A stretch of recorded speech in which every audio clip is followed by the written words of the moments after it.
Bismillahirrahmanirrahim. Students, Assalamu alaikum. I welcome you all in lecture number 23 of Project Management Software Applications. The course code for this subject is PRM 705. Students, let's have recap of what we studied in our last lecture. In our last lecture, we discussed about introduction to Primavera. We had a detailed discussion about it, and then we saw that the software was initiated somewhere in 1983, and then on the timeline we saw that during the course of this whole time from 1983 till 2014, how this software company keeps on developing, and how when it acquired Evolve, when it acquired PertMaster, and how things keep rolling. उसके बाद students हम लोगों ने history और present के बारे में बात की कि किस तरह से जो है प्राइमवेरा की हिस्ट्री थी, किस तरह से इवॉल्व हुआ, किस तरह से ये बढ़ता चला गया, किस तरह से इसकी डिफरेंट एप्लीकेशंस आती हैं सामने, सारा हमने देखा. आफ्टर दैट स्टूडेंट्स हम लोगों ने ओरेकल प्राइमवेरा की बात की कि जब प्राइमवेरा को ओरेकल ने एक्वायर कर लिया, और इसमें हमने देखा कि 2008 ओरेकल ने प्राइमवेरा को एक्वायर किया और इसको अपने डेटाबेस के साथ इसको एज अ प्राइमरी डेटाबेस को प्रोवाइड किया. फिर इसकी एप्लीकेशन के बारे में हमने देखा कि 6 टाइप ऑफ एप्लीकेशंस थी. P6 के बारे में देखा, इसका वेब इंटरफेस के बारे में डिस्कस किया. हमने डिस्कस किया कि इसका एक एनालिटिक्स टूल है, इसका एक एनालिसिस टूल है, और वो एनालिसिस टूल क्या करता है, कैसे काम करता है, किस तरह से डैशबोर्ड्स होता क्या है, डैशबोर्ड्स का पर्पज़ क्या है, वो कैसे नज़र आते हैं, इस बारे में हमारी हल्की फुल्की डिस्कशन हुई. स्टूडेंट्स, देन हमारी सॉल्यूशंस के बारे में डिस्कशन हुई कि कौन से 6 टाइप ऑफ सॉल्यूशंस हैं जो कि प्राइमवेरा आपको प्रोवाइड करता है. यहाँ पे हमने क्वेश्चंस देखे थे जो कि प्राइमवेरा जो कि यहाँ लिखे हुए थे. व्हाट था, हु था, व्हेन था, कॉस्ट था, उसके बाद आपका रिस्क था. काफ़ी सारे क्वेश्चंस थे और उनके आंसर में प्राइमवेरा ने अपनी जो एप्लीकेशंस थी वो उसके साथ प्रेजेंट की हुई थी.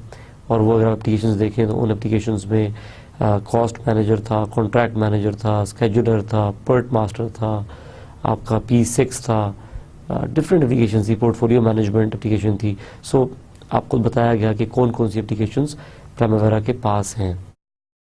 स्टूडेंट्स, देन हमने बात की कि आप डाउनलोड कर सकते हैं trial version of Primavera from oracles website, और उस पर इसका ट्रायल वर्जन अवेलेबल है. और उसको जब डाउनलोड कर लेंगे तो उसकी इंस्टॉलेशन के बारे में कुछ स्टेप्स हमने आपको बताए, और हमने आपको बताया कि इसकी इंस्टॉलेशन के लिए क्या क्या चीज़ें इंस्टॉल होना ज़रूरी हैं.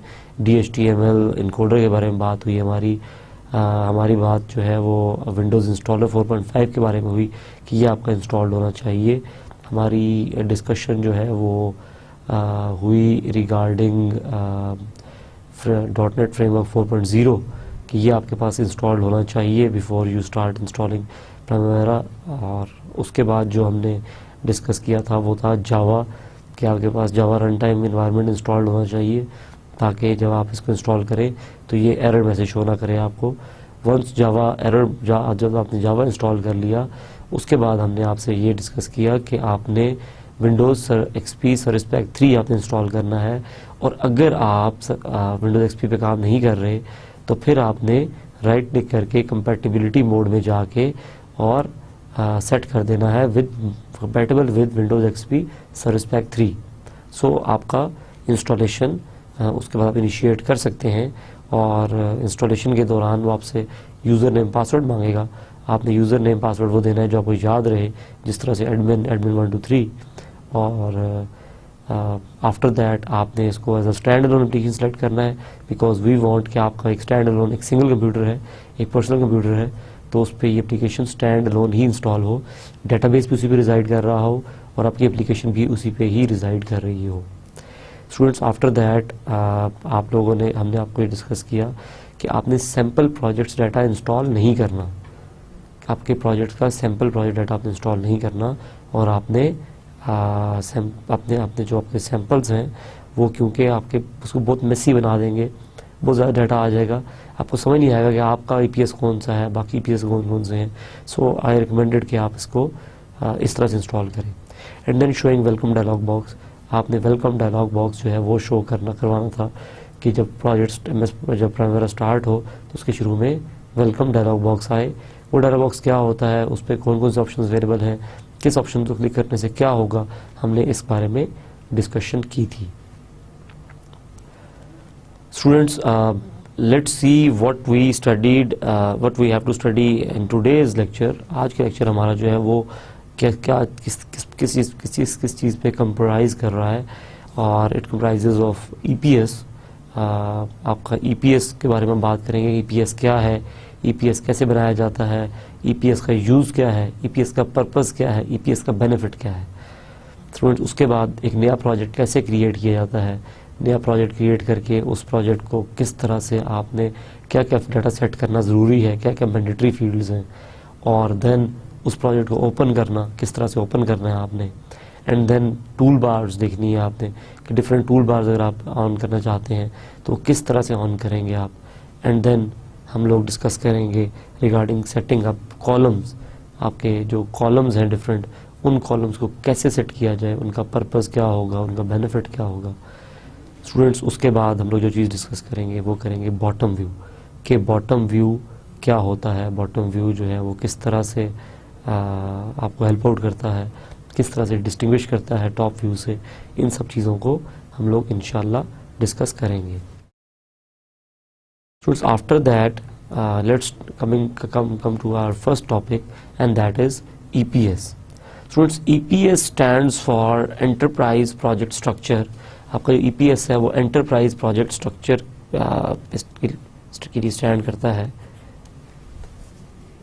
एंटरप्राइज बहुत एक बड़ी ऑर्गेनाइजेशन को कहते हैं, और प्रोजेक्ट स्ट्रक्चर, जो प्रोजेक्ट्स, उसमें जो प्रोजेक्ट्स का स्ट्रक्चर है वो किस तरह से बन रहा है। स्टूडेंट, मैंने बताया था कि ये एक प्राइमवेरा जो है ये एक मेगा एप्लीकेशन है और मेगा प्रोजेक्ट्स को मैनेज करती है, और पूरी ऑर्गेनाइजेशन के पोर्टफोलियोज को मैनेज करती है, और पूरी ऑर्गेनाइजेशन के हर तरह के प्रोजेक्ट्स को हैंडल करने की कैपेसिटी रखती है।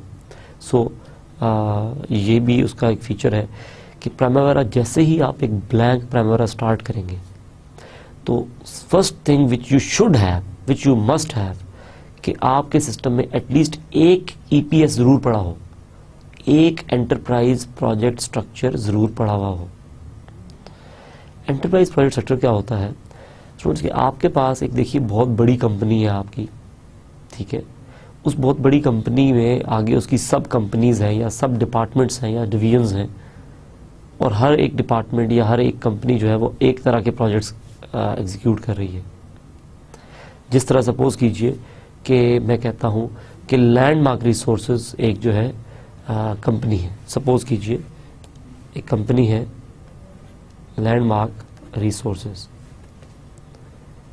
तो लैंडमार्क रिसोर्सेज के अंडर आप कह सकते हैं इसकी एक जो इसकी मेजर कंपनी है वो करती है ऑयल बेस्ड काम, ठीक हो गया। और एक आपकी जो कंपनी है वो करती है सॉफ्टवेयर बेस्ड काम। हो सकता है एक कंपनी हो जो कि काम करती हो सपोज करें मैकेनिकल इंजीनियरिंग का। मतलब 3 डिफरेंट कंपनीज हैं जो कि लैंडमार्क रिसोर्सेज ग्रुप का हिस्सा है, इस ग्रुप का हिस्सा है। तो इस ग्रुप का हिस्सा है और ये 3 डिफरेंट कंपनीज हैं। जिस तरह से आप कह सकते हैं कि आपकी जो एक मेजर कंपनी होगी, सपोज आप कहिए कि आपकी जो मेजर कंपनी है वो है ABC टेक। ये ABC टेक ग्रुप एक जो है मेजर ग्रुप है, ठीक हो गया, जो कि जिसके नीचे मल्टीपल कंपनीज हैं, ठीक हो गया। आपने कहा कि एक कंपनी है ABC सॉफ्ट, ये वो कंपनी है, इस कंपनी का काम है ये जितने प्रोजेक्ट देगी वो होंगे सॉफ्टवेयर रिलेटेड। सो ABC सॉफ्ट एक कंपनी है, इसका काम, इसका मैंडेट है सॉफ्टवेयर रिलेटेड प्रोजेक्ट करना। ये जितने प्रोजेक्ट्स लेती है वो सॉफ्टवेयर बेस्ड हैं, ये जितने प्रोजेक्ट मैनेज करती है वो सॉफ्टवेयर के प्रोजेक्ट्स हैं। इसके पास जो रिसोर्सेज हैं वो सारे सॉफ्टवेयर के रिसोर्सेज हैं। एंड देन एक कंपनी है आपके पास, सपोज कीजिए ABC com. ABC communications. ABC communications के नाम से एक कंपनी है जिसका काम क्या है कि ये आपकी जितनी कम्युनिकेशन या नेटवर्क्स या टेलीकम्युनिकेशन के सेक्टर को देखती है, तो बिल्कुल एक डिफरेंट कंपनी है, वारिद या टेलीनॉर तरह की एक कंपनी है एबीसी कॉम। तो इस ग्रुप का हिस्सा है ये, लेकिन इसके सारे प्रोजेक्ट्स टेलीकॉम रिलेटेड होंगे। ये इतना काम करेगी, वो टेलीकॉम से रिलेटेड करेगी। And then ABC consultants. ABC consultants एक डिफरेंट कंपनी है। इस कंपनी का काम क्या है कि ये कंपनी आपकी जो कंसल्टेंसी है उस पे काम करती है। डिफरेंट टाइप के कंसल्टेंसीज जो हैं उन पे इस कंपनी का काम है, इस कंपनी का मैंडेट है। सो ये कंपनी जो प्रोजेक्ट्स लेगी वो तमाम के तमाम प्रोजेक्ट्स जो हैं they will belong from this company, और वो सारे के सारे projects they will be of consultancy sort of work. So this is how your whole EPS is designed. और जब आप फर्स्ट टाइम आप प्राइमरी पे काम शुरू करें तो एक अपने EPS को बहुत ही अच्छे तरीके से डिज़ाइन करें, एक बहुत ही इफ़ेक्टिव EPS डिज़ाइन करें, और वो EPS जो है फिर आपके तमाम के तमाम प्रोजेक्ट्स को हैंडल करता जाएगा। स्टूडेंट्स, EPS जो है ये it is tree like structure.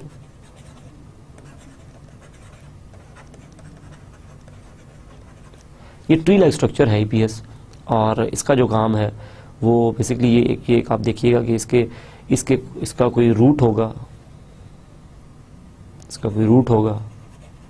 इसके कुछ नोड्स होंगे और इसके कोई लीव्स होंगे। सो ये आपका जो बेसिकली एक ट्री टाइप स्ट्रक्चर होगा। इस ट्री टाइप स्ट्रक्चर को अगर आप इस तरह से देखें कि ये सपोज कीजिए ABC टेक आ गया, ABC टेक के अंडर ABC सॉफ्ट आ गया, और ABC कम्युनिकेशन आ गया, और ABC कंसल्टेंसी। सो इस तरह से जो है आपका जो आपका ABC की कंपनी का जो एक तरह से मैं इसको चार्ट अगर मैं इसको इस वाले फॉर्मेट में कहूँ तो मैं कहता हूँ कि दिस इज चार्ट या ट्री टाइप स्ट्रक्चर है, चार्ट टाइप स्ट्रक्चर है। और इसको अगर मैं कहूँ तो मैं इसको एक तरह से कह सकता हूँ कि ये थोड़ा टेबल लाइक स्ट्रक्चर है मेरा। ठीक हो गया? सो this is table sort of view और ये चार्ट सॉर्ट ऑफ व्यू है। लेकिन दोनों को अगर आप देखिए तो दोनों का मकसद सेम है, दोनों एक ही तरह के हैं। सो EPS जो बनता है, आप अपनी कंपनी का सबसे पहले एफर्ट करके एक अच्छा EPS बनाएं। EPS का जो डिफरेंट लेवल्स होते हैं, level 1, level 2, level 3 and then level 4, 5, 6 up to level 10। जितने भी आप करना चाहें आप कर सकते हैं। ठीक हो गया? So projects are basically categorised in the enterprise project structure. Now student, जो नेक्स्ट चीज़ है जो कि बड़ी इंपॉर्टेंट चीज़ है वो ये है कि किस तरह से एक नया EPS आपने क्रिएट करना है। एक नया EPS किस तरह से क्रिएट किया जाएगा। सो स्टूडेंट्स, प्राइमरी में एक नया EPS अगर आपने क्रिएट करना है तो व्हाट यू विल डू कि आपको एंटरप्राइज के मेन्यू में आना पड़ेगा। जब आप एंटरप्राइज के मेन्यू में क्लिक करेंगे तो आपको जो एक पहला ऑप्शन मिलेगा वो मिलेगा EPS का, कि आप एंटरप्राइज प्रोजेक्ट स्ट्रक्चर क्रिएट कर सकें। सो आप इसको क्लिक कर देंगे। जैसे ही आप क्लिक करेंगे तो आपके पास क्रिएट न्यू EPS का एक डायलॉग बॉक्स नज़र आ जाएगा, एक नई विंडो नज़र आ जाएगी। इस विंडो में अगर आप इस विंडो को थोड़ी देर देखिए तो आपके पास ये वो जगह है जहाँ पे आपको EPS नज़र आएगा। ठीक हो गया जी? अगर आप इसको देखिए तो आपके पास ऐड का बटन है, जो कि यहाँ पे आपको ऐड का बटन है।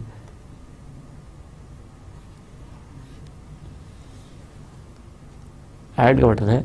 ये ऐड का बटन क्या करता है कि ये ऐड का बटन एक नया नोड ऐड कर देगा आपके EPS में। एक नया नोड ऐड कर देगा आपके EPS में। एंड देन देखिए तो delete and then cut, copy, paste की डिफरेंट चीज़ें हैं। आप किसी नोड को डिलीट करना चाहें तो आप इसको यूज़ कर लेंगे।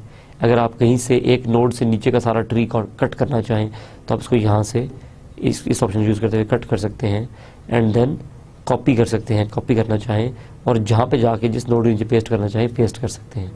सो आपकी मर्ज़ी है कि आपने एक ट्री था, इट वाज लाइक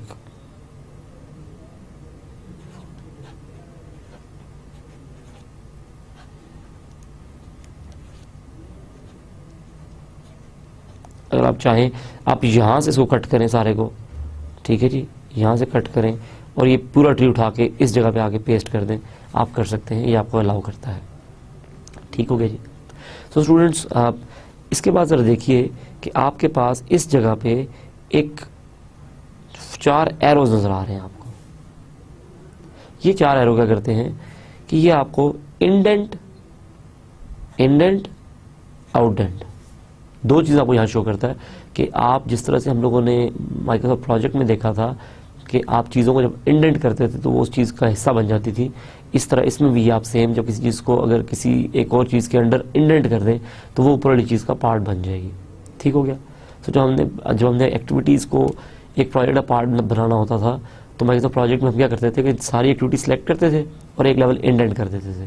सिमिलरली हमारा जो यहाँ पे कॉन्सेप्ट है वो भी यही है कि आप जिस चीज़ को इंडेंट करेंगे किसी एक चीज़ के अंडर वो उसका पार्ट बन जाएगी। एंड देन किसी चीज़ को अगर किसी चीज़ का पार्ट नहीं बनाना वापस करना है तो उसके लिए फिर आउटडेंट का बटन है आपके पास अलग से गिवन। ठीक हो गया। सो दो राइट और लेफ्ट के जो बटन हैं वो इंडेंट और आउटडेंट के लिए हैं, और देन आपके पास है एक बटन मूव अप और मूव डाउन का। दिस इज़ फॉर सॉर्टिंग, कि आप तरतीब सेट करना चाहें, अगर आप सॉर्टिंग करना चाहें तो आप इन बटन्स को यूज़ करते हुए सॉर्टिंग कर सकते हैं। सो इन बटन्स को अगर आप यूज़ करते हैं तो यू कैन सॉर्ट थिंग्स और आप अपनी चीज़ों को ऊपर नीचे मूव कर सकते हैं। इन तमाम चीज़ों का जो इफ़ेक्ट है वो इफ़ेक्ट आपके पास इस जगह पे आता जाएगा। जो आप करते जाएंगे वो चीज़ आपको यहाँ होती नज़र आती जाएगी। ठीक हो गया जी। जिस नोड को आप क्लिक करेंगे, जिस नोड को क्लिक करेंगे उस नोड की जो ये आईडी है उसकी दो पैरामीटर आपको यहाँ नज़र आ रहे होंगे। एक पैरामीटर नज़र आ रहा होगा उसका आईडी। आईडी क्या है? Unique identifier. आपका जो आईडी है वो एक यूनिक आइडेंटिफायर है, यूनिकली आइडेंटिफाई करता है आपकी किसी भी ईपीएस की नोड को। उस ईपीएस का जो नाम है वो इस जगह पे आपके पास आ जाता है कि आप ईपीएस का नाम यहाँ पे नज़र आ रहा होगा आपको। एंड देन हर एक जो ईपीएस का जो रिस्पॉन्सिबल मैनेजर है, कोई तो बंदा होगा ना जो उस एक यूनिट का बॉस हो, जो उस यूनिट का रिस्पॉन्सिबल हो, वो आप किसी भी वक्त आके यहाँ से 3 बटन्स को ब्राउज करके सिलेक्ट करवा सकते हैं और जो सिलेक्ट करेंगे वो यहाँ पे शो हो जाएगा। So student, this is how your EPS works, और इस तरह से आपका ईपीएस काम करता है। आपने ईपीएस बनाएंगे, पहला नोड आप यहाँ पे ऐड करेंगे अपने मेन एबीसी टेक का। ठीक हो गया। एंड देन आप नेक्स्ट नोड ऐड करेंगे तो आप एक लेवल उसको इंडेंट कर लेंगे तो उसका पार्ट बन जाएगा एबीसी सॉफ्ट। एंड देन एक और आप ऐड करेंगे जो कि एबीसी आपके पास आ जाएगा ABC tech, ABC soft, then आपके पास आ जाएगा एबीसी कम्युनिकेशन, देन आ जाएगा एबीसी कंसल्टेंट्स। सो इस तरह से आपका ऐड ऑन होता चला जाएगा। स्टूडेंट्स, जो आईडी है, ठीक है, आप आईडी कभी भी जो आपको ऑटो जनरेट कर देता है आप उसको चेंज भी कर सकते हैं अपनी मर्जी से, जैसे आप उसको दिखाना चाहें। ये देखिए कि मैंने ऐड और इंडेंटेशन की मदद से, देखिए मैंने इसको एक लेवल इंडेंट किया, इन सबको मैंने एक लेवल इंडेंट किया। ठीक हो गया। और इंडेंट करके मैंने अपनी कंपनी का जो ईपीएस था वो यहाँ पे क्रिएट कर दिया। मैंने अपनी कंपनी का ईपीएस यहाँ पे क्रिएट कर दिया। सो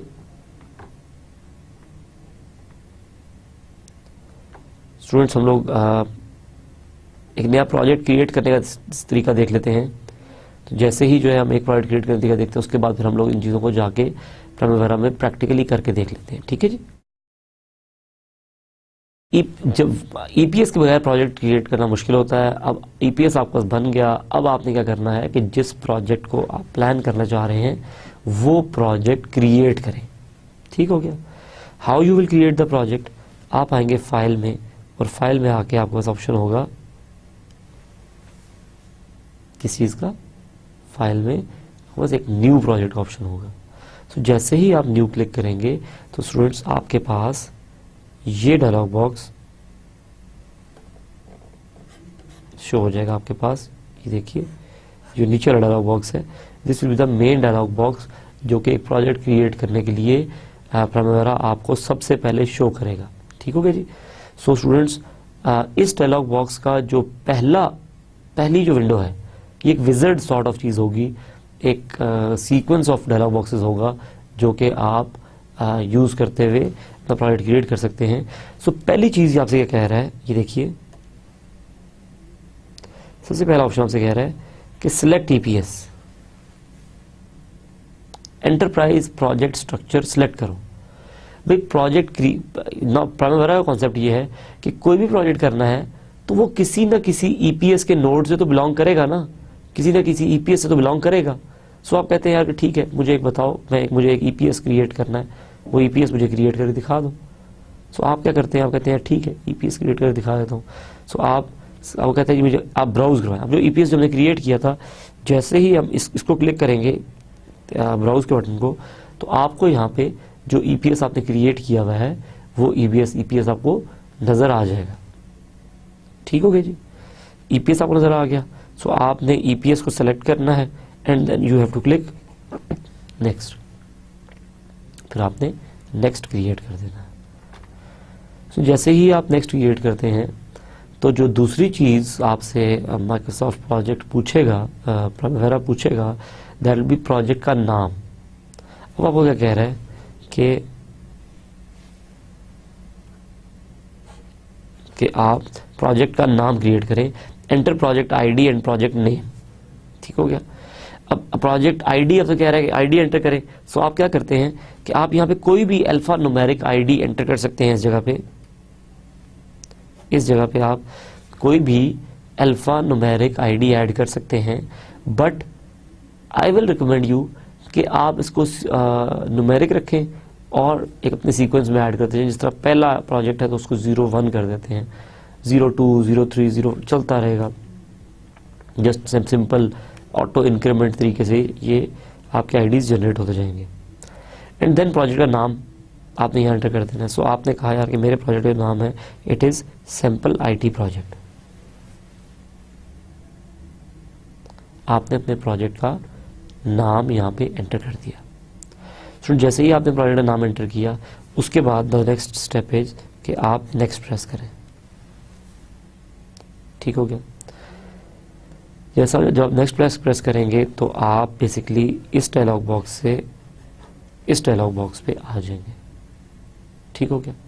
उस डायलॉग बॉक्स से इस डायलॉग बॉक्स पे आ जाएंगे। नाउ इस डायलॉग बॉक्स पे क्रिएट अ न्यू प्रोजेक्ट, एक नया प्रोजेक्ट क्रिएट करें। ठीक है। तो क्या ये क्या कह रहे हैं आप, ये डायलॉग बॉक्स आपको कहता है प्रोजेक्ट स्टार्ट और एंड डेट दें।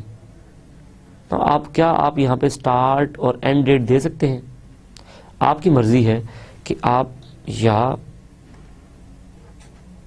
स्टार्ट डेट दे दें या फिनिश डेट दे दें। ठीक हो गया। स्टूडेंट यहाँ पे बता सकते हैं आपके क्यों हमारी मर्जी है कि हम स्टार्ट डेट दे दें या फिनिश डेट दे दें, क्यों मर्जी है हमारी? जी आप बताइए पीछे। जी जी जी नहीं, आप बताइए। जी आप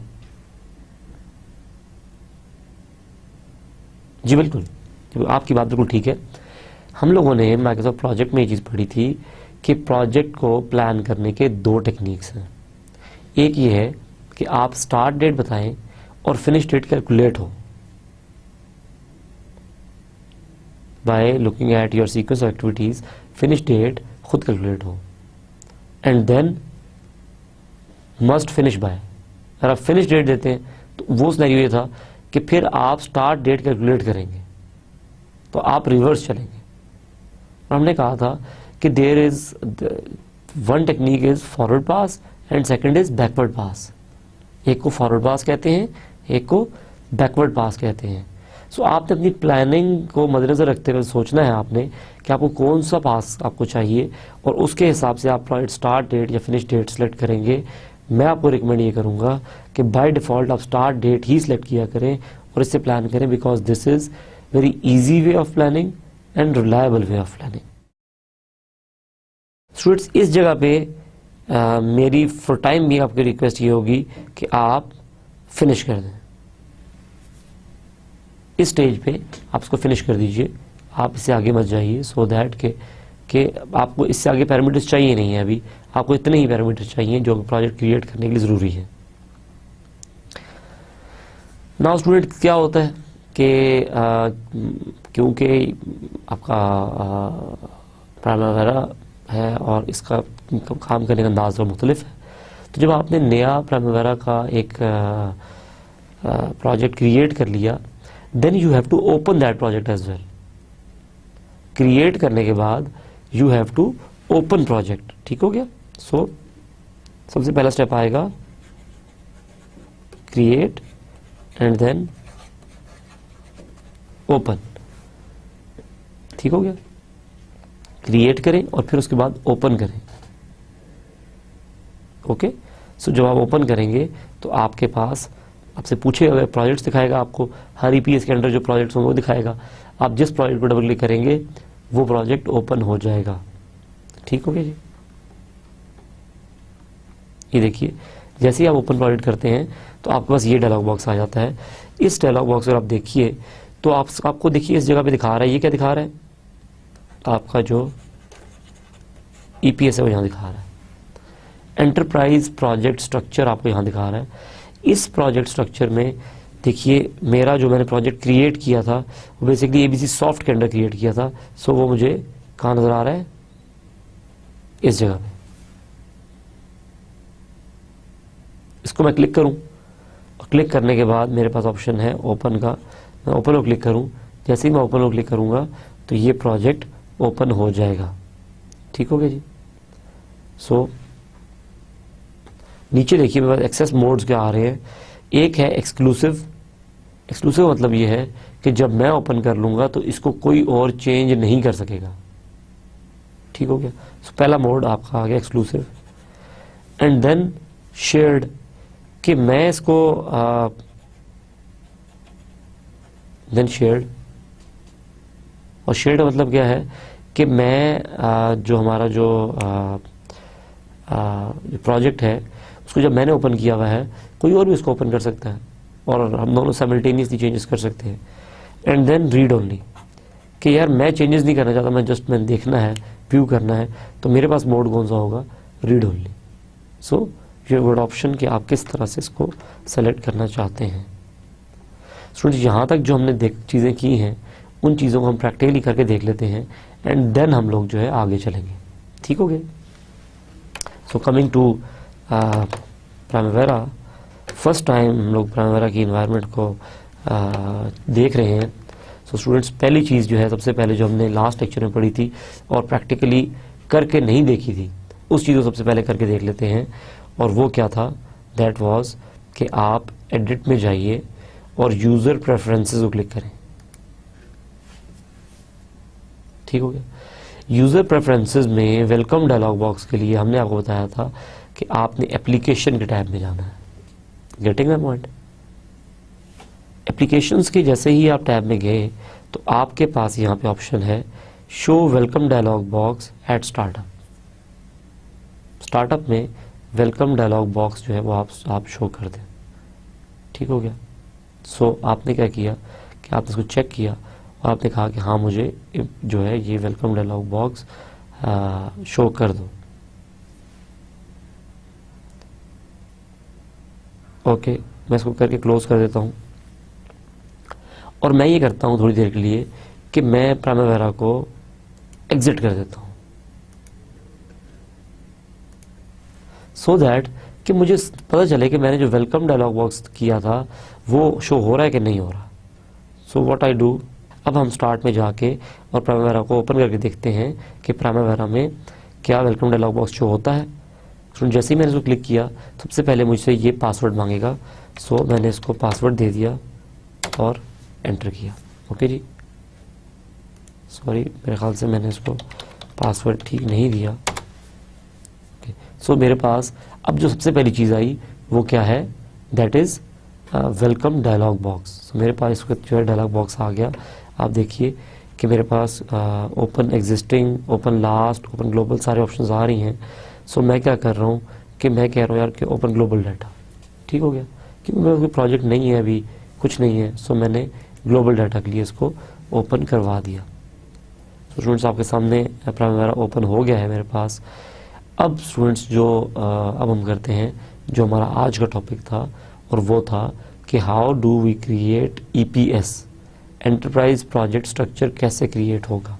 सो इसके लिए जो ऑप्शन आपने देखा कि आप एंटरप्राइज में जाते हैं और एंटरप्राइज में जाके एंटरप्राइज प्रोजेक्ट स्ट्रक्चर दूसरा ऑप्शन है आपके पास, ठीक हो गया। मैं इसको क्लिक कर दिया। स्टूडेंट मेरे पास ये डायलॉग बॉक्स आ गया है। सो इस डायलॉग बॉक्स को अब मैं मॉडिफाई करता हूँ और मैं कहता हूँ कि मेरा जो ईपीएस है उसका नाम होगा, ईपीएस के पहले नोड का नाम है एबीसी सॉफ्ट, और इसका जो नेम है वो एबीसी सॉफ्टवेयर कंपनी है, ठीक हो गया जी। पहली मेरी सबसे पहली मैंने करनी थी एबीसी टेक। सो मैं क्या करता हूँ, मैं एबीसी टेक क्रिएट करता हूँ और मैं कहता हूँ मेरा जो मेन एपी, जो मेरी कंपनी का मेन नाम है वो है एबीसी टेक्नोलॉजीज। सो एबीसी टेक्नोलॉजी क्रिएट हो गई। एबीसी टेक्नोलॉजीज के अंडर अब मैं क्या ऐड करना चाहता हूँ, एबीसी सॉफ्ट। सो मैं यहाँ से ऐड क्लिक किया तो अब देखिए कि मेरे पास इसके अंदर एक नोड आ गया। इस नोड का जो नाम है वो मैं रखता हूँ एबीसी सॉफ्ट, और एबीसी सॉफ्ट के अंदर जो मेरा इसका नाम है वो है एबीसी सॉफ्टवेयर कंपनी, ठीक हो गया जी। इसी तरह से मैं एक और नोड ऐड करता हूं और इस नोड का नाम क्या रखता हूं मैं, एबीसी कॉम, ठीक हो गया। और मैं यहां कहता हूं कि एबीसी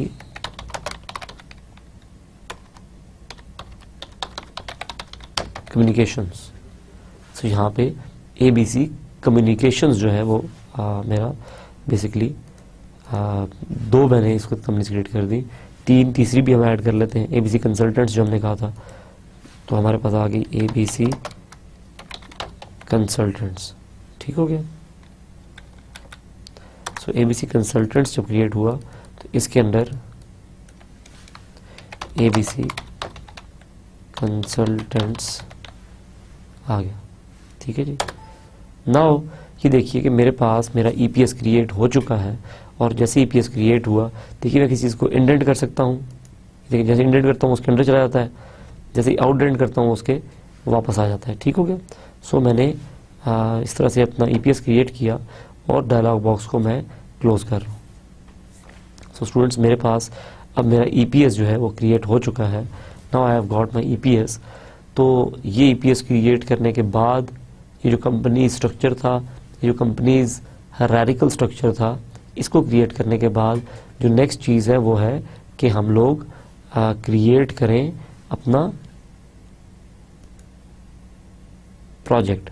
सो मैं क्या करता हूँ, मैं फाइल पे न्यू, अब मेरा एक प्रोजेक्ट क्रिएट हो रहा है। सो सपोज मैं ये कहता हूँ कि सो सेलेक्ट ईपीएस, नाम देने से पहले मैं ईपीएस सेलेक्ट करूँगा। सो मैंने इसको क्लिक किया और किस ईपीएस के अंडर मेरा जो सॉफ्टवेयर, मेरा जो सैम्पल सॉफ्टवेयर प्रोजेक्ट है वो किस में सॉफ्टवेयर आ जाएगा, इस कंपनी का हिस्सा हो सकता है ना, क्योंकि सॉफ्टवेयर का प्रोजेक्ट है, कम्युनिकेशन का हिस्सा तो नहीं है, कंसल्टेंट्स का भी नहीं है। सो मैंने एबीसी सॉफ्ट को डबल क्लिक कर लिया। डबल क्लिक करते ही मैंने नेक्स्ट किया और नेक्स्ट करके मैंने प्रोजेक्ट की आईडी जैसे कि मैंने आपको बताया 01 कर दी, ठीक हो गया जी। 01 करने के बाद जो नेक्स्ट चीज़ मैंने की वो प्रोजेक्ट का नाम दे दिया, और वो मैं कह रहा हूँ सैम्पल सॉफ्टवेयर प्रोजेक्ट। एक सैम्पल सॉफ्टवेयर प्रोजेक्ट जो है मैंने क्रिएट किया, ठीक है, इसका नाम रख दिया और नेक्स्ट कर दिया। अब वो मुझे कह रहा है कि जो सॉफ्टवेयर प्रोजेक्ट आपने क्रिएट किया इसकी स्टार्ट डेट या फिनिश डेट या फॉरवर्ड पास करना है, बैकवर्ड पास करना है, जो आपने चूज़ करना है उसके हिसाब से डेट बता दीजिए। मैंने कहा यार ठीक है, मुझे आप ऐसा करें कि अगस्त, 1 अगस्त से जो मेरा प्रोजेक्ट स्टार्ट हो जाए। सो मैंने 1 अगस्त सेलेक्ट कर दिया और सेलेक्ट करते साथ मैंने इसको यहीं पे ही फिनिश कर दिया। ठीक है जी, इस जगह पे मैं इसको फिनिश कर देता हूँ। सो स्टूडेंट्स, मेरा प्रोजेक्ट क्रिएट हो चुका है। मैंने सबसे पहले एंटरप्राइज क्रिएट किया, उसके बाद मैंने एक प्रोजेक्ट क्रिएट कर लिया। नाउ हमने ये करना है कि हमने इस जो अपने प्रोजेक्ट क्रिएट किया है, इस प्रोजेक्ट को ओपन करना है। सो हम क्या करते हैं कि फाइल, ओपन, कौन सा प्रोजेक्ट ओपन करना है जी? ये प्रोजेक्ट ओपन करना है। ये देखिए मेरे पास डिफरेंट चीज़ें हैं, मेरा प्रोजेक्ट यहाँ पर लिखा हुआ आ रहा है। सो मैं इस प्रोजेक्ट ओपन करना चाहता हूँ। मैंने क्लिक किया और ओपन दबा दिया।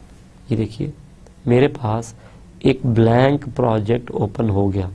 ठीक है, जिसका स्टार्ट डेट हमने सेट कर चुके हैं और अभी हमने कुछ भी नहीं किया। सो स्टूडेंट्स, बेसिकली आप देख रहे हैं कि आपका आहिस्ता आहिस्ता आहिस्ता आहिस्ता प्राइमवेरा के साथ इंट्रोडक्शन भी होता चला जाएगा, इन्वायरमेंट के साथ आपकी फेमिलियराइजेशन भी होती चली जाएगी। मगर प्राइमवेरा जो है it is a serious tool और you have to put serious efforts to learn this tool. Okay जी। So students, coming back to the slideshow. Now once our project is open, what next is toolbars. अब क्या है, tool bars जो हैं वो आ गई हैं और टूल बार्स आप देखें तो टूल बार्स में क्या है कि प्राइमवेरा ने आपको मुख्तलिफ काफ़ी सारी टूल बार्स जो हैं वो अलाउ कर दी हैं। आप जिनको मर्ज़ी ओपन कर लें, जिनको मर्ज़ी क्लोज कर लें। ठीक है, that is no issue. So students, आप देखिए कि जैसे ही आप फाइल को क्लिक करते हैं, फाइल में एक ऑप्शन है आपके पास टूल बार्स का, इस जगह पे। ठीक है जी, टूल बार अगर आप आएँ तो देखिए आपको प्रोजेक्ट की, असाइन की, एडिट, लेआउट, हर तरह की आपको यहाँ पे टूल बार नज़र आ रही हैं। सो आप जो टूल बार आप चेक करते जाएंगे वो आपको नज़र आती जाएगी। ठीक है, जो टूल बार आप चेक करते जाएंगे वो आपको नज़र आती जाएगी। जो आप जिसको आप कैंसिल करते जाएंगे वो आपको यहाँ से हाइड होती चली जाएगी। So this is how you can hide and you can view your tool bars. So students, after that आपने जब टूल बार्स देख ली, आपको पता लग गया टूल बार कैसे करनी है, द नेक्स्ट थिंग इज़ कि आप अपने प्रोजेक्ट को एक्टिविटीज़ मोड में लेके जाएं। अब आपने अपने प्रोजेक्ट को एक्टिविटीज़ मोड में लेके जाना है सो दैट कि आप वहाँ जाके एक्टिविटीज़ एंटर कर सकें। ठीक हो गया। सो उसके लिए आप क्या करते हैं कि आप प्रोजेक्ट के मेन्यू में जाते हैं और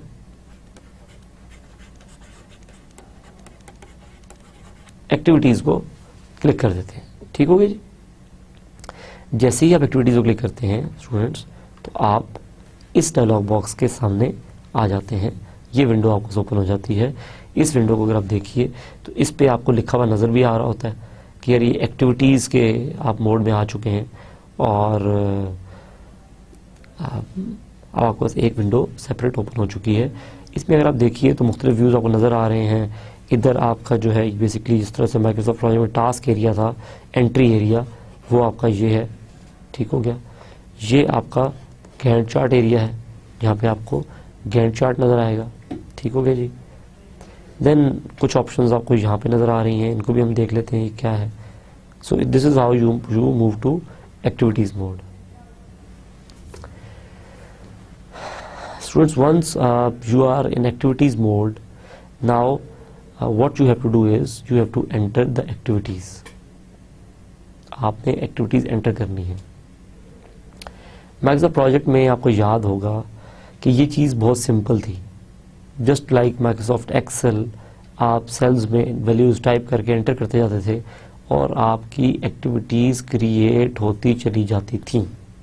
ठीक हो गया। इसमें आपने क्या करना है कि जब आप एक्टिविटीज़ मोड में आ गए तो आपके पास यहाँ पे एक ऐड का बटन नज़र आ रहा होगा which will look something like this.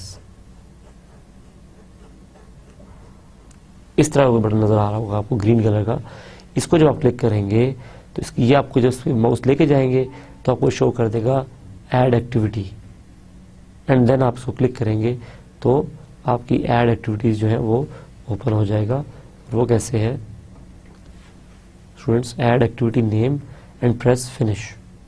ना आपने एक्टिविटी का अब जैसे ही आप ऐड एक्टिविटी क्लिक करेंगे तो आपको पास एक और विजिट आ जाएगी, ठीक हो गया। नाउ ये आपके पास एक और विजिट आ गई।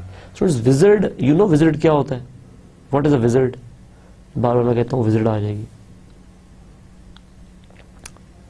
विजिट वैसे क्या होता है, जो स्टिक से ऐसे करे और काम हो जाए,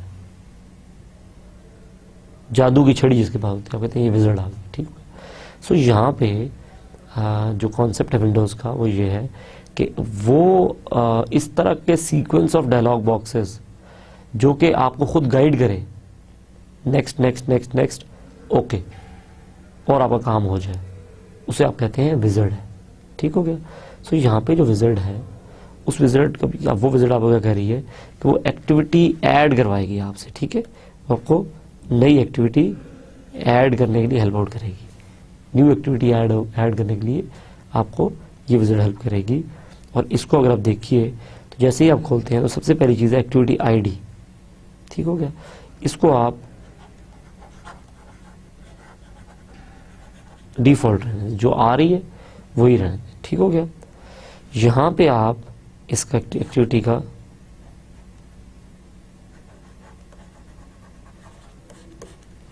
नेम जो है वो आप एंटर करेंगे, यहाँ पे आप इसका नाम एंटर करेंगे, ठीक हो गया जी।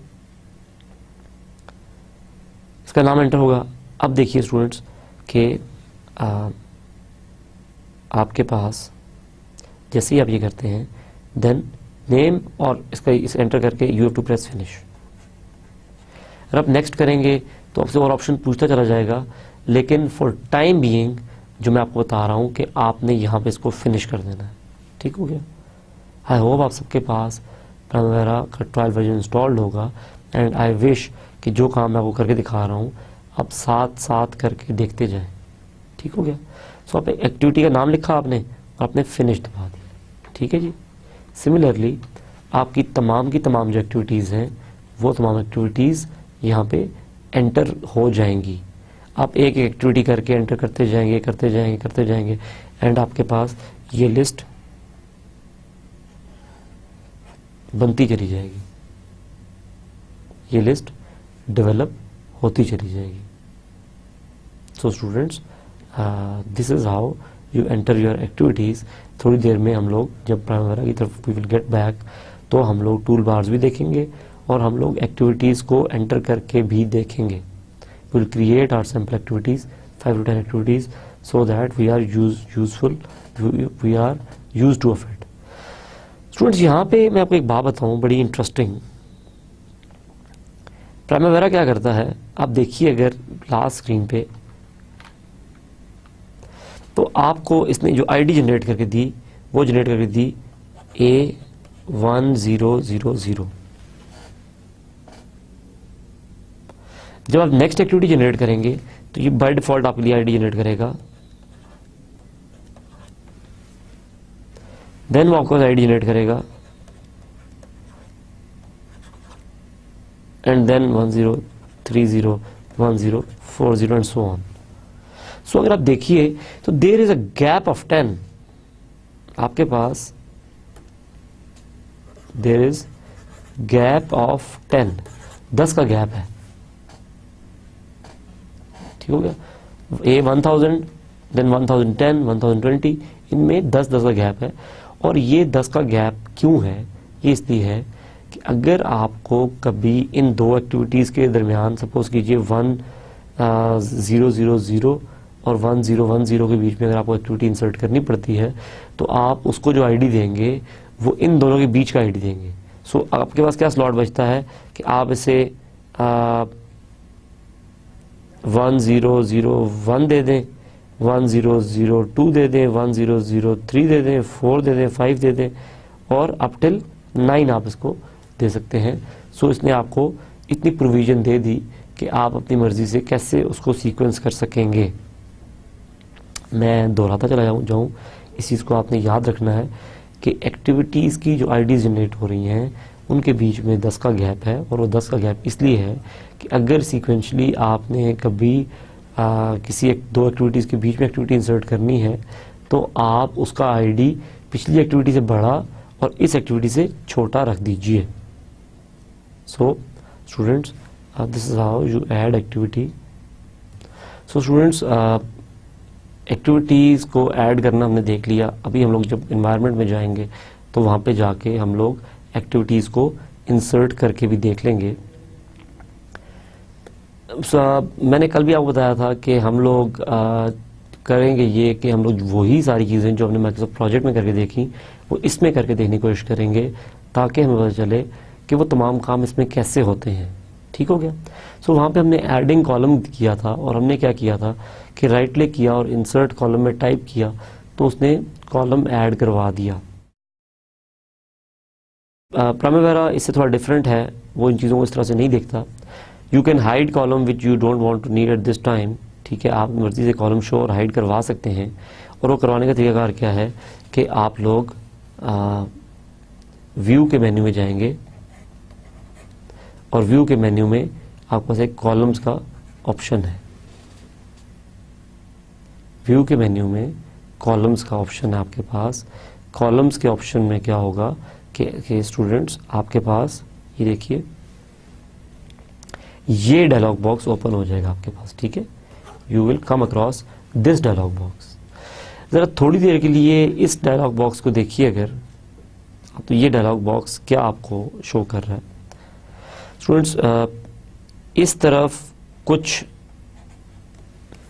ग्रुप्स नज़र आ रहे हैं, जिसमें कॉस्ट ग्रुप है, एक्टिविटी ग्रुप है, डेट्स ग्रुप है, अर्नड वैल्यू ग्रुप है, जनरल ग्रुप है, lists, multiple float paths and units and etcetera. काफ़ी सारे ग्रुप्स बने हुए हैं।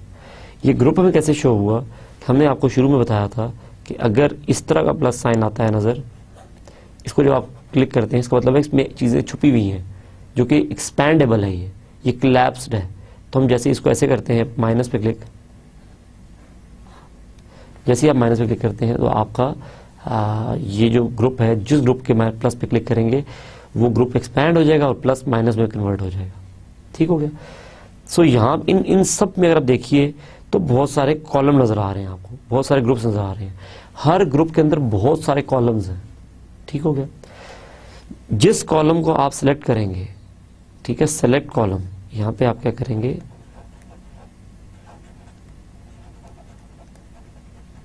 Select column. जैसे ही आप सिलेक्ट कॉलम करेंगे और आप राइट मूव के बटन को क्लिक करेंगे तो वो कॉलम यहां से उठ के इस हाफ में आ जाएगा, और जो कॉलम इस हाफ में शो हो रहे हैं, ठीक है, दीज आर व्यूएबल कॉलम्स। ये वो कॉलम्स हैं जो कॉलम शो करवाने हैं। ठीक है, शो दीज कॉलम्स। सो जो कॉलम आपने यहाँ पे सिलेक्ट किए वो कॉलम आपको यहाँ पे शो हो जाएंगे। ठीक हो गया जी। नाउ स्टूडेंट्स, आप ये देखिए कि अगर जिस कॉलम को सिलेक्ट करते जाएंगे वो कॉलम में मूव करता चला जाएगा। अगर किसी एक कॉलम को वापस मूव करना है, इस कॉलम को सिलेक्ट करें यहाँ पे और इस एरो क्लिक करें, वो कॉलम वापस मूव हो जाएगा। ठीक हो गया। सो आप किसी कॉलम को सिलेक्ट करें, इस तरफ मूव करवा लें, वो नजर आना शुरू हो जाएगा। जिसको नहीं नजर दिखाना उसको सिलेक्ट करें, इस तरफ मूव करें, वो नजर आना खत्म हो जाएगा। समझ रहे पॉइंट आप। सो इस तरह से आपका जो कॉलम है वो शो एंड हाइड होता हो सकता है। ठीक हो गया। अगर आप स्टूडेंट्स इस डबल एरो क्लिक कर देंगे, ये डबल एरो शो हो रहा है आपको, तो तमाम के तमाम कॉलम्स यहां से उठ के इस तरफ आ जाएंगे। इसका मतलब है तमाम के तमाम कॉलम शो करो। ठीक हो गया। और अगर आप इस डबल एरो क्लिक कर देंगे तो तमाम के तमाम एरोज यहाँ कॉलम्स यहां से निकल के वहां चले जाएंगे। इसका मतलब है कोई भी कॉलम शो ना करो। आपको पॉइंट समझ आ रहा है कि पॉइंट क्या था? पॉइंट ये है कि आपकी इजीनेस के आप एक कॉलम मूव कर सकते हैं राइट, एक कॉलम लेफ्ट, सारे कॉलम राइट, सारे कॉलम लेफ्ट। ठीक हो गया। यहां पे एक और सवाल पैदा होता है कि आप ये देखिए कि कॉलम्स का सीक्वेंस क्या होगा। तो ये देखिए कि पहला कॉलम ये नजर आएगा, दूसरा एक्टिविटी नेम नजर आएगा, तीसरा स्टार्ट नजर आएगा, चौथा फिनिश नजर आएगा। आप कहते हैं नहीं नहीं, मुझे एक्टिविटी नेम पहले नहीं चाहिए, पहले स्टार्ट चाहिए। तो आप क्या करेंगे कि स्टार्ट को सिलेक्ट करेंगे यहाँ पे और इस एरो को क्लिक कर देंगे आप। जैसे ही आप इस एरो क्लिक करेंगे तो आपका बेसिकली ये जो ऑप्शन है स्टार्ट वाला, ये एक लेवल ऊपर मूव कर जाएगा। तो ये यहाँ से निकलेगा और यहाँ मूव कर जाएगा और एक्टिविटी नेम नीचे आ जाएगा इसके। सो इस तरह से आप कॉलम्स की तरतीब कर सकते हैं यूजिंग दीज टू बटन्स। इन दो बटन्स को इस्तेमाल करते हुए आप कॉलम्स की तरतीब सेट कर सकते हैं। ठीक हो गया। यहाँ पे एक और क्वेश्चन ये है कि ये जो ग्रुप्स में आपके कॉलम नजर आ रहे हैं टूवर्ड योर लेफ्ट साइड, ये तो हर एक ग्रुप में 50 कॉलम्स होंगे। सो अगर आपको एक कॉलम ढूंढना पड़े तो काफी मुश्किल नहीं हो जाएगी आपके लिए? क्यों जी, हो जाएगी नहीं हो जाएगी? यस हो जाएगी। ठीक है, आपको एक मुश्किल क्रिएट हो जाएगी कि आप इतने किस तरह से सेलेक्ट करें। सो आप क्या करेंगे, व्हाट यू विल डू, कि आपको प्राइमवेरा हर जगह पे हर डायलॉग में एक स्पेशल ऑप्शन एरो देता है। ठीक है, आपको जो लेफ्ट साइड पे एक ऐसा एरो नजर आता है, इस एरो को जो क्लिक करते हैं तो this is for basically special options. So आपको यहां पे स्पेशल ऑप्शंस जितने हैं वो शो हो जाते हैं। ठीक हो गया। जैसे ही आप स्टूडेंट्स इस स्पेशल ऑप्शन को क्लिक करेंगे तो क्या होगा कि आपके पास एक फाइंड का डायलॉग बॉक्स आ जाएगा। उस फाइंड के डायलॉग बॉक्स को जब क्लिक करेंगे तो आप फाइंड कर सकते हैं कॉलम अपनी मर्जी का। ठीक हो गया स्टूडेंट्स। सो हम लोग स्टूडेंट्स ये करके देख लेते हैं, ज़रा जो चीज़ें हमने देखी वो तमाम चीज़ें परफॉर्म करके देख लेते हैं एक दफ़ा। ये देखिए, मैं प्राइमवेरा के एनवायरनमेंट में आ गया हूँ स्टूडेंट्स, और जो सबसे पहली चीज़ हमने कहा था कि टूल बार्स कैसे चेंज होनी है। सो मैं क्या करता हूँ कि फाइल, व्यू, टूल बार्स। ठीक है, ये टूल बार्स हैं, जिसको मैं अनचेक कर दूंगा वो टूल बार ऊपर वाले हिस्से से खत्म हो जाएगी, और जिसको चेक कर दूंगा वो टूल बार मुझे नजर आना शुरू हो जाएगी। So this is how you can show tool bar and hide it. Okay जी। नाउ कमिंग टू एक्टिविटीज, हम क्या करते हैं कि हम ऐड एक्टिविटी क्लिक करते हैं टूवर्ड और राइट साइड। हमने सोचा था कि यहाँ ऐड का है। जैसे ही हमने क्लिक किया, इसने हमें एक्टिविटी का एक आईडी दे दी और एक नाम दे दिया। सपोज हमारा सॉफ्टवेयर का प्रोजेक्ट है तो हम कहते हैं सबसे पहला काम ये करते हैं कि रिक्वायरमेंट गैदरिंग कर लेते हैं। ठीक है जी, फिनिश, एंड देन अगेन एक और ऐड करते हैं जिसका नाम हम रख लेते हैं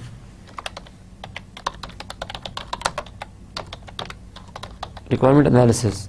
ठीक हो गया जी, फिनिश। एक और एक्टिविटी ऐड करते हैं। अब रिक्वायरमेंट एनालाइज हो चुकी, अब क्या हुआ कि डिजाइन एप्लीकेशन। ठीक हो गया जी, एंड देन हम कहते हैं डिजाइन डीबी, डेटाबेस डिजाइन कर लेते हैं। एंड देन हम कहते हैं कि जब डिजाइन हो गई तो डेवलपमेंट हमारी आ जाएगी। ठीक हो गया। एंड डेवलपमेंट, अब देखिए हम साइड बाई एक्टिविटीज ऐड होती चली जा रही हैं। डेवलपमेंट जैसे ही हो गई तो डेवलपमेंट के बाद हमने कहा कि जब हमारी एक्टिविटी, जब हमारी सॉफ्टवेयर डेवलप हो चुका है, देन इसकी टेस्टिंग परफॉर्म करें। ठीक हो गया। एंड टेस्टिंग के बाद आप क्या करते हैं, आप कहते हैं यार कि जब टेस्ट हो चुकी देन इसकी इम्प्लीमेंटेशन परफॉर्म करते हैं, एंड देन आखिरी एक्टिविटी रख लेते हैं प्रोजेक्ट क्लोज आउट। सो मैंने क्या किया कि मैंने बेसिकली एक्टिविटीज को इंसर्ट कर लिया। देख रहे हैं आप स्टूडेंट्स, मैं एक्टिविटीज इंसर्ट करता गया और एक्टिविटीज इंसर्ट होती चली गई, एक्टिविटीज यहाँ पे नजर आती चली गई। देखिए ये मेरे पास एक्टिविटी 100, 102, 100। ना इन दो एक्टिविटीज़ के दरमियान में अगर मुझे कोई एक्टिविटी इंसर्ट करनी पड़ेगी तो मैं उसका आईडी पिछली वाली से बड़ा और अगली नेक्स्ट एक्टिविटी से छोटा रखूँगा। अगर मुझे दो एक्टिविटीज़ के बीच में कोई एक्टिविटी इंसर्ट करनी पड़ेगी तो मैं क्या करूँगा कि मैं उसकी आईडी प्रीडिसेसर से बड़ी और सक्सेसर से छोटी रखूँगा। ठीक हो गया, तो वो उसमें ऑटोमेटिकली एडजस्ट हो जाएगी। ओके स्टूडेंट्स, अब हम देख लेते हैं कि कॉलम्स हमारे पास अभी कौन से नज़र आ रहे हैं। ये देखिए कि बहुत सारे कॉलम नज़र आ रहे हैं। हम कहते हैं यार कि हम चले जाते हैं व्यू में और कॉलम्स में कस्टमाइज को क्लिक कर लेते हैं। ठीक है जी, जैसे हमने कस्टमाइज क्लिक किया तो हमने कहा यार कि यहाँ पे तो हमें बहुत सारे कॉलम नज़र आ रहे हैं। टोटल फ्लोट मुझे नहीं चाहिए, मैं क्या करूँगा, इस एरो क्लिक करूँगा, ख़त्म। बजट भी नहीं चाहिए मुझे, रिसोर्सेज भी नहीं चाहिए मुझे, स्टार्ट और फिनिश चाहिए, स्केड्यूल कंप्लीट नहीं चाहिए, रिमेनिंग ड्यूरेशन नहीं चाहिए, ओरिजिनल ड्यूरेशन नहीं चाहिए। ठीक हो गया, सॉरी मुझे ओरिजिनल ड्यूरेशन चाहिए था और मैंने उसको वापस मूव कर दिया। अब मुझे ओरिजिनल ड्यूरेशन ढूंढना है, मैं क्या कर सकता हूँ, देखिए अगर आप इसको थोड़ी देर देखिए तो मेरे पास जो ये सारे ग्रुप्स हैं, मैं किसी को क्लिक करूँ एक्सपैंड हो जाता है, किसी को क्लिक करूँ एक्सपैंड हो जाता है, और उसके अंदर जो हिडन ऑप्शंस हैं वो मुझे नज़र आना शुरू हो जाती हैं। ठीक हो गया, सो अब मुझे ओरिजिनल ड्यूरेशन का कॉलम ऐड करना है। मैं कितनों में ढूंढूँ उसको, देखिए इतने ढेरों के हिसाब से कॉलम है, मैं किस किस में ढूंढूँ उसको। सो मेरे पास यहाँ पे छोटा एरो आ रहा है on the top left side. जैसे ही मैं इसको क्लिक करता हूँ तो मुझे कहता है यार कि ये स्पेशल ऑप्शंस हैं, इनमें से फाइंड का ऑप्शन मैं सेलेक्ट कर लेता हूँ और मैं यहाँ लिखता हूँ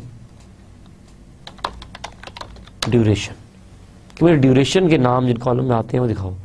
फाइंड नेक्स्ट, देखिए सबसे पहले मुझे मिला duration percent complete,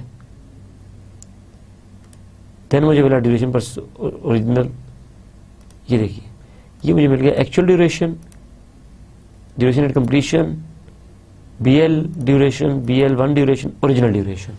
so this was the duration which I was looking for. अगर मैं ओरिजिनल ड्यूरेशन पूरा लिखता तो ये मुझे एक क्लिक पे मिल जाता।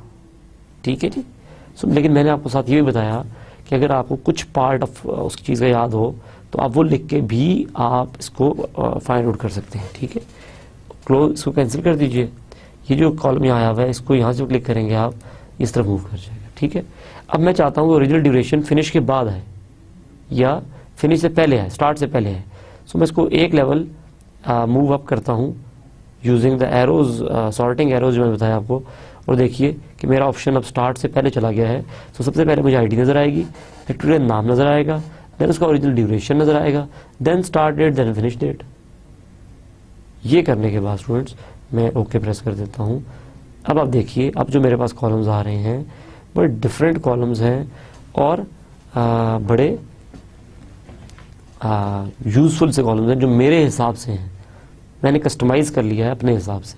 सो कॉलम्स मुझे अब इस तरह से शो हो रहे हैं। ठीक है students, let's that's all for today. Let's revise what we studied in our today's lecture. आज हमने क्या क्या किया, आज हमने प्रैक्टिकली करके देखा कि वेलकम डायलॉग बॉक्स को किस तरह से शो करना है। ठीक है जी, देन हम लोगों ने ईपीएस के बारे में बात की कि ईपीएस क्या है, enterprise project structure. Enterprise project structure की इंपॉर्टेंस क्या है, और हमने देखा कि एंटरप्राइज प्रोजेक्ट स्ट्रक्चर होता क्या है। हमने कहा यार कि एक बड़ी ग्रुप ऑफ कंपनीज है, अगर उसके अंदर सब कंपनीज हैं फिर डिपार्टमेंट्स हैं तो आप एक ईपीएस क्रिएट कर सकते हैं। ठीक है, हमने कहा कि हर एक प्रोजेक्ट का किसी ईपीएस से बिलोंग करना ज़रूरी है, और इस बात को मद्देनज़र रखते हुए जब हमने एक नया प्रोजेक्ट क्रिएट किया तो उसने हमसे पूछा कि आप अपने प्रोजेक्ट का ईपीएस सेलेक्ट करें। सो हम लोगों ने उसका ईपीएस सेलेक्ट किया। ईपीएस जब हम सेलेक्ट कर चुके तो ईपीएस सेलेक्ट करने के बाद जो हमारे पास जो नेक्स्ट चीज़ थी वो था कि हम उसकी स्टार्ट या फिनिश डेट डालें। हमने डिस्कशन की कि क्यों स्टार्ट, क्यों फिनिश, और फॉरवर्ड और बैकवर्ड पास की बात की, और वो रिकमेंडेड यू कि आप स्टार्ट डेट डालिए, फिनिश को ब्लैंक रहने दीजिए, और ये डाल के हमने फिनिश कर दिया न्यू प्रोजेक्ट क्रिएशन को। आफ्टर दैट मैंने आपको बताया कि आपने इस प्रोजेक्ट को जो आपने क्रिएट किया इसको ओपन करना है। सो व्हाट यू डिड कि आपने उस प्रोजेक्ट पे फाइल में गए, ओपन में गए, और उस प्रोजेक्ट को उस स्पेसिफिक ईपीएस में से ओपन करवा लिया। ठीक है जी, जब आपका प्रोजेक्ट ओपन हो गया तो आपने उस प्रोजेक्ट के अंदर एक्टिविटीज़ ऐड करना स्टार्ट कर दी। And how you added activities, आपने एक्टिविटीज़ किस तरह ऐड की? आपने एक्टिविटीज़ ऐसे ऐड की कि आपके राइट साइड पे एक छोटा सा प्लस साइन आ रहा था ऐड का, when you went to activities mode, ठीक है। तो आपने उस एरो, उस प्लस को जब क्लिक किया तो आपके सामने एक डायलॉग बॉक्स उसने खोला एक्टिविटीज़ का। आपने एक्टिविटी का नाम दिया, फिनिश किया, फिर नाम दिया, फिर फिनिश किया, फिर नाम किया, फिर फिनिश किया। इस दौरान आईडीज़ जो है वो खुद जनरेट करता जा रहा था माइक्रोसॉफ्ट प्रोजेक्ट, ठीक हो गया ना। ये जो आईडीज़ जनरेट हो रही थी, हर 2 आईडीज़ के दरमियान 10 का गैप था। और हमने देखा कि 10 का गैप का रीज़न क्या है। हमने डिस्कस किया कि 10 का गैप का रीज़न ये है कि आपका अगर आप 2 एक्टिविटीज़ के बीच में एक्टिविटी इंसर्ट करना चाहें तो उसका आईडी आप प्रीडिसेसर से बड़ा और सक्सेसर से छोटा देंगे तो वो ऑटोमेटिकली उसके बीच में आ जाएगा। इसके बाद स्टूडेंट्स हम लोगों ने जो देखा वो ये देखा कि टूल बार किस तरह से बनाई जाती है, और हम लोगों ने टूल बार्स को देखा कि किस तरह से टूल बार्स डिफरेंट ऑन और ऑफ किया जा सकता है। स्टूडेंट्स, हमने एक्टिविटीज ऐड की।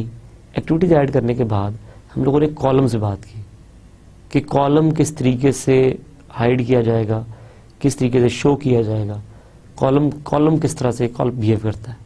सो हम लोगों ने कॉलम इंसर्ट करने के डायलॉग बॉक्स पे आए, हमने देखा किस तरह से ग्रुपिंग है, किस तरह से कॉलम टूवर्ड राइट और टूवर्ड लेफ्ट मूव करेगा, किस तरह से सारे के सारे कॉलम्स टूवर्ड लेफ्ट या टूवर्ड राइट मूव कर सकते हैं। फिर छोटे एरो की बात की हमने, और हमने कहा कि स्पेशल प्रॉपर्टीज हमें यहाँ से नज़र आती हैं, और स्पेशल ऑप्शन जब हम गए तो हमें फाइंड का ऑप्शन मिला। We found that this find option was very useful in finding the specific column which you want to add toward right. इसी डायलॉग बॉक्स पे हमने एक और जो चीज़ देखी थी वो ये देखी थी कि आप अपने कॉलम्स की सॉर्टिंग कर सकते हैं, you can sequence them up.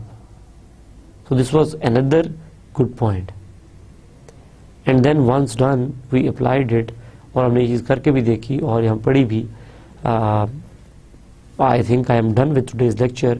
I will recommend you कि आप लोग इस तमाम चीज़ें प्रैक्टिस करके देखें और इन स्लाइड्स को बार बार देखें, सो दैट कि आपको स्टेप्स में कन्फ्यूजन ना रहे। हमारी कोशिश होगी कि एज एन इंस्टीट्यूट हम आप लोगों को अच्छे से ग्रूम करें और हम आप लोगों को वो तमाम चीज़ें सिखाएं जो कि मार्केट आपसे डिमांड कर रही है। इन अल्फाज के साथ मैं आज आपसे आज के लेक्चर से इजाज़त चाहता हूँ। बहुत शुक्रिया। अल्लाह हाफ़िज़।